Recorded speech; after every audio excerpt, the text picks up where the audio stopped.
नमस्कार, SRA news में स्वागत है आपका फिर से। और हमारे साथ आज फिर से हफ्ते की चर्चा करने के लिए बहुजन एक्टिविस्ट दिनेश बोस जी मौजूद हैं हमारे एसआरए न्यूज़ के न्यूज़ रूम में। सर बहुत बहुत धन्यवाद जो आपने कीमती समय दिया। आपसे जानना है कि जिस तरह से आज भारतीय जनता पार्टी जो है वो किसान बिल लाई है, उसके बाद किसान सड़कों पर उतर गया है, लेकिन सरकार जो है वो सुनने को तैयार नहीं है। किस नीति पर काम कर रही है इस समय हमारी सरकार जो है? देखिए, सरकार को असल में जब से मोदी सरकार आई है, मोदी सरकार के आने के बाद देश में बहुत तरह तरह के कानून जो लाए गए, बिल पारित हुए। तो आज देश की असल समस्याओं से हटकर आज भारतीय जनता पार्टी एक अलग मुद्दे पर काम कर रही है। वो अपनी उपलब्धि जो बता रही है, वो धारा 370 को हटाने को अपनी उपलब्धि बता रही है। वो अपनी उपलब्धि बता रही है कि हमने इस देश के अंदर राम मंदिर का निर्माण कर दिया है, ये अपनी उपलब्धि बता रही है। तो भारतीय जनता पार्टी जब से सरकार में आई है, उसने इस देश के निवासियों के हित में कोई कानून अभी तक पारित नहीं किया। क्यों पारित नहीं किया? ये तो भारतीय जनता पार्टी की अपनी मानसिकता कि क्यों नहीं किया। वो उपलब्धि गिना रही है उन चीज़ों को जिनसे इस देश के लोगों का कोई भला हुआ ही नहीं।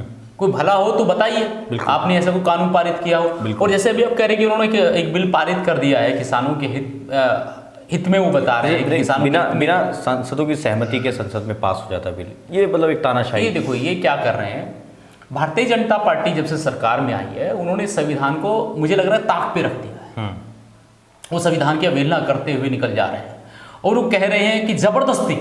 आपने कुछ समय पहले सुना होगा कि भाजपा के कुछ लीडर्स, सुब्रमण्यम स्वामी जी, जो कह रहे थे कि राम मंदिर नहीं बनेगा तो हम अध्यादेश लाएंगे, राम मंदिर नहीं बनेगा तो हम ऐसे कर देंगे, राम मंदिर नहीं बनेगा तो हम एक नया कानून बना देंगे। सुप्रीम कोर्ट अगर मना भी कर देता है, सुप्रीम कोर्ट अगर फैसला राम मंदिर के हक में नहीं देता, तो भी हम एक अध्यादेश लाके इसको बनाएंगे। यानी भारतीय जनता पार्टी का अपना जो एजेंडा है, जो मोदी सरकार का एजेंडा है, वो जबरदस्ती वाला एजेंडा है। नोटबंदी जबरदस्ती कर दिया, जीएसटी जबरदस्ती लगा दिया, बहुत सारे बिल जबरदस्ती, धारा 370 हटा दी गई, कश्मीर के लोगों को 6 महीने के लिए बंधक बना दिया गया, नेट बंद कर दिए गए, जब चाहे वो इंटरनेट बंद कर देते हैं, जब चाहे वो आपके फोन बंद कर देते हैं। तो ये क्या है? एक तरीके से इस देश के अंदर राजशाही शासन की शुरुआत की जा रही है। किस तरीके देखते हैं, जैसे लोग आवाज उठाते हैं, जैसे अभी किसान प्रदर्शन कर रहे हैं, वो किसान इस देश का अन्नदाता है और अन्नदाता आज सड़कों पर है, उसके ऊपर लाठीचार्ज किया जाता है, पुलिस उनको पीटती है। जैसे हरियाणा में लाठीचार्ज किसानों के ऊपर किया गया। ये किस तरीके से देखते हैं इस पूरे मामले? देखिए, भाजपा की जो सरकार है,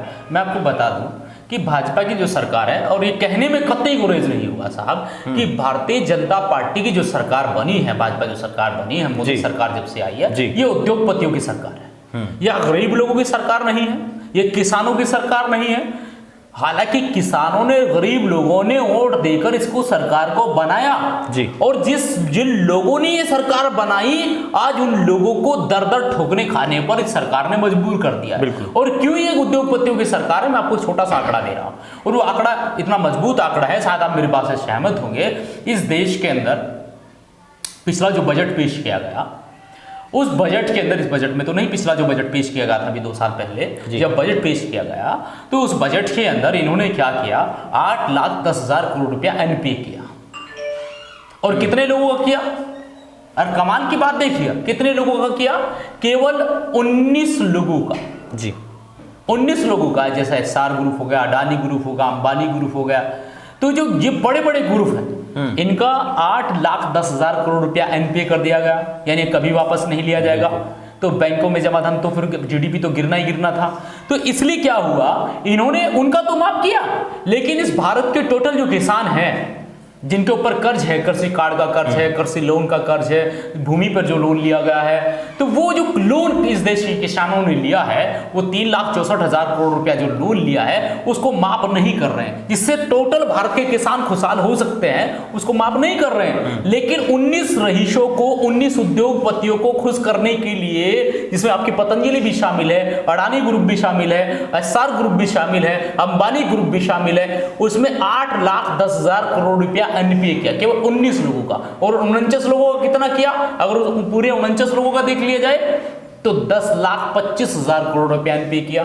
तो इस हिसाब से देखा जाए, इन्होंने 49 लोगों की तो रईसों का मदद करने का जिम्मा लिया, 49 लोगों की तो रईसों को बरकरार रखा, लेकिन इस सरकार ने जो 3,64,000 करोड़ रुपया किसानों के ऊपर कर्ज है उसको माफ करने का जिम्मा नहीं लिया। इसका मतलब यह है ये उद्योगपतियों का समर्थन कर सकती है, ये रईसों का समर्थन कर सकती है, उद्योगपतियों की सरकार है, लेकिन किसान का समर्थन नहीं कर सकती। किस तरह से देखते हैं जैसे बॉलीवुड एक्टर कंगना रनौत जो अभी हाल ही में चर्चा में थी, जिनका बयान संविधान को लेकर अभी टिप्पणी की गई थी, उसके बाद देश भर में उनका विरोध हुआ, पुतले तक फूके गए, आज वो किसानों को लेकर टिप्पणी कर रही है, उन्हें आतंकवादी बताने की कोशिश कर रही है। ये किस तरीके से देखते हैं आप?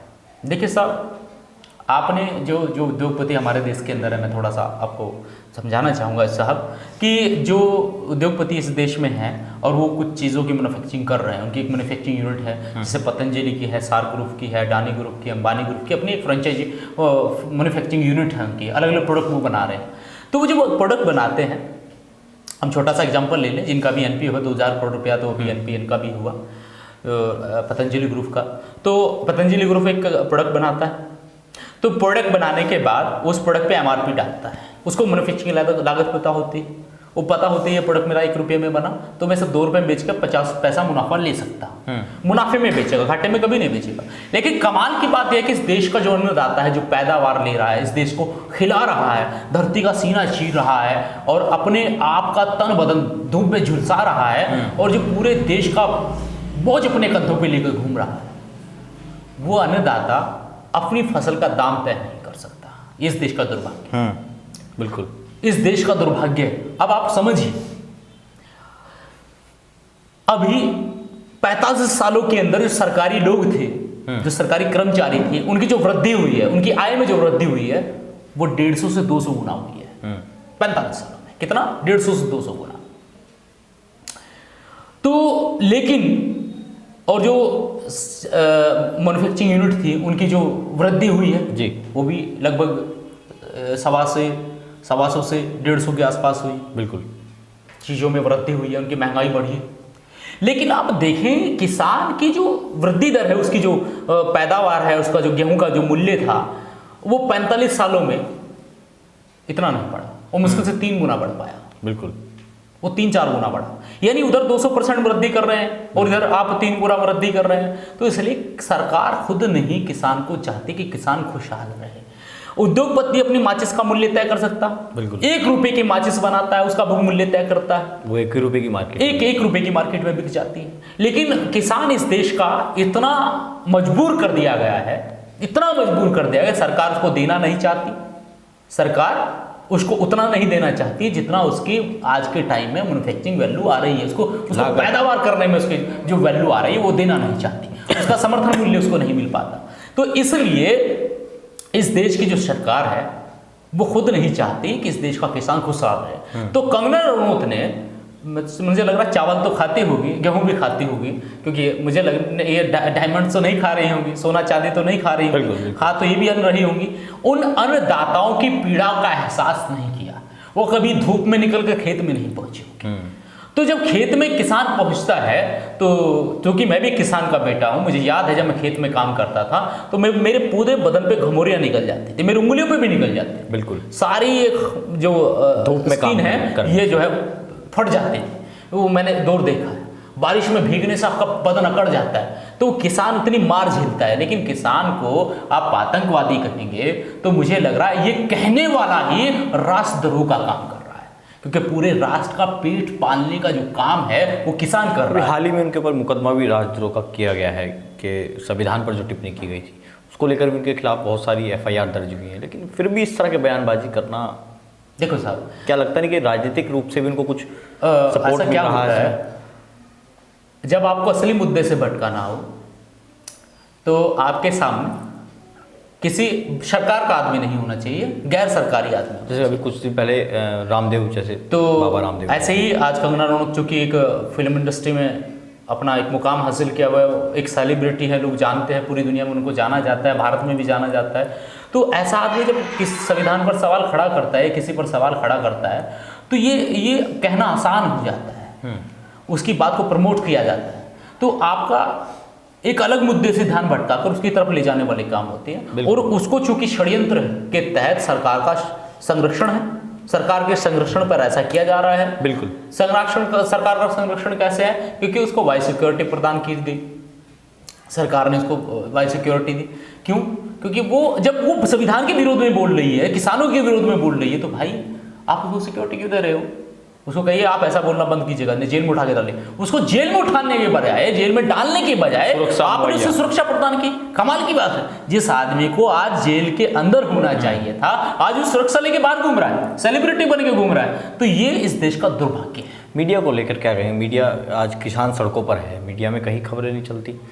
मीडिया प्रमुखता से दिखाता है कि सुशांत सिंह ने फांसी लगाई थी, उसका फोन ट्रेस हो रहा है, उसका ये। साहब मैं इतना कहना चाहूँगा, जो बड़ी इलेक्ट्रॉनिक्स मीडिया अभी हाल ही में दीपिका पादुकोण को लेकर बहुत जो बड़ा टीवी चैनल्स हमारे हैं इस देश में, जैसे किसान सड़कों पर है, संविधान का हनन हो रहा है, दोहरी शिक्षा नीति पूरे भारत के अंदर लागू छात्रवृत्ति रोक दी गई है, और शिक्षा प्रणाली को बदला जा रहा है, शिक्षा के बजट को रोका जा रहा है, और शिक्षा पर लगातार सरकार हमले कर रही है। इन चीज़ों को दबाने के लिए वो मीडिया वाले, इलेक्ट्रॉनिक मीडिया, क्योंकि टीवी चैनल आजकल लग रहा है, मुझे लग रहा है कि वो भाजपा युक्त हो गए हैं ज़्यादातर टीवी चैनल वाले जी। पता नहीं किस वजह से हो गए हैं। उन्हें या देश को बर्बाद करने का, मैं तो कहूँ देश को बर्बाद करने का पूरा जो जिम्मा है वो मीडिया ने उठा लिया है। भाजपा तो कम बर्बाद करेगी, ये केंद्र सरकार तो कम बर्बाद करेगी, लेकिन मीडिया बहुत ज़्यादा बर्बाद करेगी। और ये सवाल आने वाली नस्लें उनसे जरूर पूछेगी। जब देश बर्बाद हो रहा था तब आप राम मंदिर दिखा रहे थे, आप कंगना रनौत दिखा रहे थे, आप दीपिका पादुकोण दिखा रहे थे, आप ड्रग्स दिखा रहे थे। आपने देश की मूलभूत समस्याओं को कभी टीवी पर नहीं दिखाया। और ये मैं दावे के साथ बात कह सकता हूँ, ये सवाल मैं और आप नहीं पूछेंगे, उनके बच्चे खुद उनसे पूछ रहे हैं, जो देश बर्बाद हो जाएगा। देश बर्बाद हो चुका है, पूरा बर्बाद होने पर है, क्योंकि ये मीडिया वाले दिखा नहीं रहे हैं। दीपक चौरसिया, अर्णव गोस्वामी, ये तमाम जो पत्रकार हैं, इनको लेकर के किस तरह से देखते हैं आप? देखिए साहब, क्या मुख्य संपादक क्या चाह रहा है, टीवी चैनल उनका क्या चाह रहा है, ये दोहरी मानसिकता है। मैं अगर किसी चैनल का पत्रकार हूँ, लेकिन उसका मैं मालिक नहीं हूँ, तो मुझे मालिक से भी परमिशन लेनी पड़ेगी, मैं न्यूज़ को दिखाऊं। मैं दिखाना चाहता हूं, देश की मूलभूत समस्याओं को दिखाना चाहता हूं, लेकिन मालिक दिखाना नहीं चाहता, क्योंकि इस देश की मीडिया पर जिन लोगों का कब्जा है वो सरकार में हस्तक्षेप रखते हैं। सरकार में वो भी अपना नियंत्रण चाहते हैं, वो भी अक्सर सरकार में हिस्सेदारी चाहते हैं, वो कॉर्पोरेट में अपनी हिस्सेदारी चाहते हैं। इसलिए यहाँ क्या चल रहा है आज के डेट में, मीडिया जो रोल उन्हें अदा करना चाहिए था चंद चैनलों को छोड़कर, वो रोल अदा नहीं कर पा रही है। वो समाज की मूल समस्याओं को दिखाने के बजाय अपना पैसा कमाने में लगी हुई है। इसलिए मीडिया इस देश को बर्बाद करने में मुख्य भूमिका निभा रही है। चलिए, बहुत बहुत शुक्रिया। तो हमारे साथ जो हैं आज लाइव दिनेश बोध जी, जो लगातार हमारे साथ जुड़े रहते हैं और तमाम मुद्दों पर चर्चा कर रहते हैं। सर, बहुत बहुत शुक्रिया, आपने आज समय दिया। इस वीडियो को शेयर कीजिए और कमेंट कीजिए, आपका इस बारे में क्या कहना है। धन्यवाद।